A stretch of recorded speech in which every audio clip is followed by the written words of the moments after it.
Elda. Merci de nous inviter pour poser la table. Donc, Mathilde a commencé à vous le dire, nous aussi. Alors c'est effectivement un secteur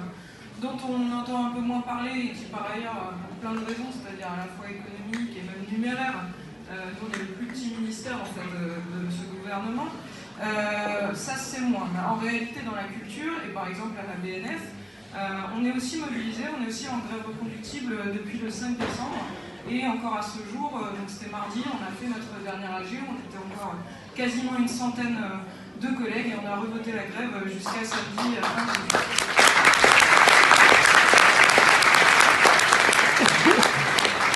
Et donc c'est le cas à la BNF, mais pas seulement. En fait, dès le début, ça a été le cas, y compris en grève reconductible, dans un certain nombre d'établissements qui dépendent du ministère de la Culture, des plus petits comme des plus gros. Ça a été le cas aussi à la BPI, donc Bibliothèque de Bourg. Ça a été le cas dans un certain nombre de musées, que ce soit le musée du Louvre, le musée d'Orsay, le musée de Picasso. Ça a été le cas, évidemment, bon, c'est encore autre chose et je la laisserai parler de ça à Radio France, mais oui, ils avaient même devancé la grève du 5 décembre. Ça a été le cas évidemment aussi, parce que ça vous avez dû le voir à l'Opéra de Paris, et ça a été le cas encore aussi dans tout un tas de ce qu'on appelle les domaines nationaux, comme le château de Versailles qui a été fermé sur toutes les grosses manifestations et les grosses journées de mobilisation, mais partout en France, y compris dans des tout petits domaines, comme le château de Pau, les tours de La Rochelle, etc. etc. Et en fait, j'ai même pas assez de temps pour tous vous les citer.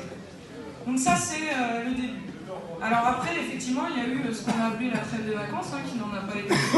et ça, on a été un certain nombre à le voir, y compris les gens qui eux, étaient en vacances, on en profitait du coup pour aller voir, que ce soit les cheminots, les traminots, aller voir d'autres gens, ou même passer à d'autres choses un peu plus fun en termes d'action, pour aller voir ou les députés qui passaient dans le coin, ou leur maire, ou etc. Mais nous, depuis la rentrée, ce qui s'est passé, c'est qu'en fait, cette mobilisation, qui non seulement a tenu et s'est ancrée, elle a commencé à s'élargir. Elle a commencé à s'élargir à la fois dans la culture et à se poser la question de se structurer, notamment autour des AG qu'on appelle des travailleurs-travailleuses de la culture et des arts, mais aussi au niveau des bibliothèques. Bon, nous, à la BNF, c'est notre double tutelle. On est à la fois, on dépend du ministère de la Culture, et en même temps, on est une bibliothèque et on est lié, en tout cas pour une partie des collègues, à l'enseignement supérieur et la recherche. Et dans les bibliothèques aussi, tous statuts confondus, c'est-à-dire bibliothèque universitaire aujourd'hui, ou d'ailleurs tout un tas de collègues, que ce soit à Paris 7, Paris 1, etc., commencent à se poser la question justement en lien avec les profs ou les étudiants, là où ça se mobilise, de réussir à étendre la grève, mais également dans les bibliothèques territoriales ou en banlieue parisienne, à Ivry, à Bagnolet, etc., et surtout à la mairie de Paris, avec toutes les bibliothèques de la mairie de Paris qui ont été de plus en plus nombreuses à chaque mobilisation, et notamment qui ont fini par se structurer autour de ce qu'on a appelé donc, les AG interbibliothèques, qui pour la première fois, alors pas la première fois dans l'histoire, mais en tout cas depuis très longtemps, qui pour la première fois faisait qu'on se retrouvait entre collègues de différents statuts autour de deux choses. La première, et c'est ce qui a été dit, c'est la retraite, la question de la retraite, parce qu'en fait, ça a été dit, mais il faut le redire, c'est la grosse connerie de ce gouvernement, c'est d'avoir fait quelque chose qui nous touche toutes et tous, et particulièrement toutes, mais ça j'imagine que Sophie en parlera plus longtemps, mais nous en l'occurrence dans la culture, c'est par ailleurs un secteur qui est très féminisé et qui du coup paye un peu double prix sur la question de cette réforme-là, et également parce qu'on est dans un secteur comme d'autres, comme vous aujourd'hui avec la question de la LPPR, et c'est ça que je trouve intéressant avec ce qu'est la mobilisation aujourd'hui et comment elle s'élargit, comment on peut l'ancrer et comment on peut faire rentrer des nouveaux secteurs. On est un secteur qui, depuis des années, depuis très très longtemps, mais particulièrement depuis l'arrivée de ce nouveau gouvernement, est en lutte sur la question du maintien d'un service public de la culture et des arts,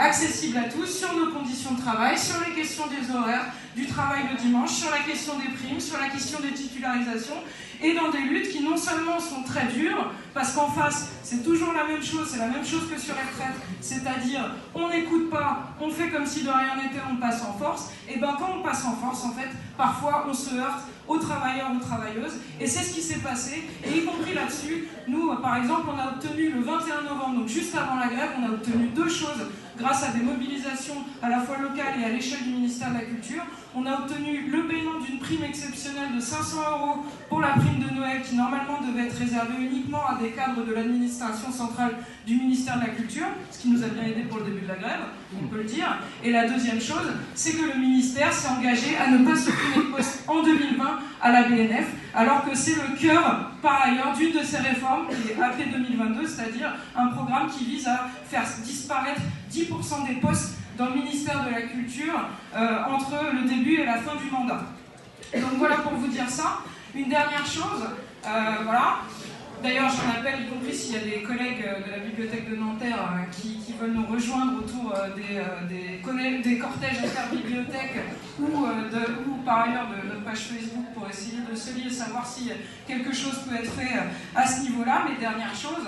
qui est en lien avec ce que je vous dis, c'est qu'il y a quelque chose qui est très très clair dans la tête de tous les collègues, y compris ceux qui ne sont pas encore mobilisés, par exemple les intermittents où il y a encore une marge de progression, c'est que cette réforme-là, c'est effectivement une réforme de société, que derrière c'est le même projet de société que celui qu'on nous donne quand on nous dit on va supprimer des budgets pour la création, on va supprimer des budgets pour l'université, on va supprimer des budgets pour la culture. Et c'est aussi pour ça qu'on est aussi nombreux aujourd'hui, et c'est aussi pour ça que moi j'en suis convaincue. Ça, on doit continuer à l'élargir, parce que je suis d'accord avec ce que vient de dire Mathilde, on est très loin d'avoir perdu, et je pense qu'en fait, même, on va gagner.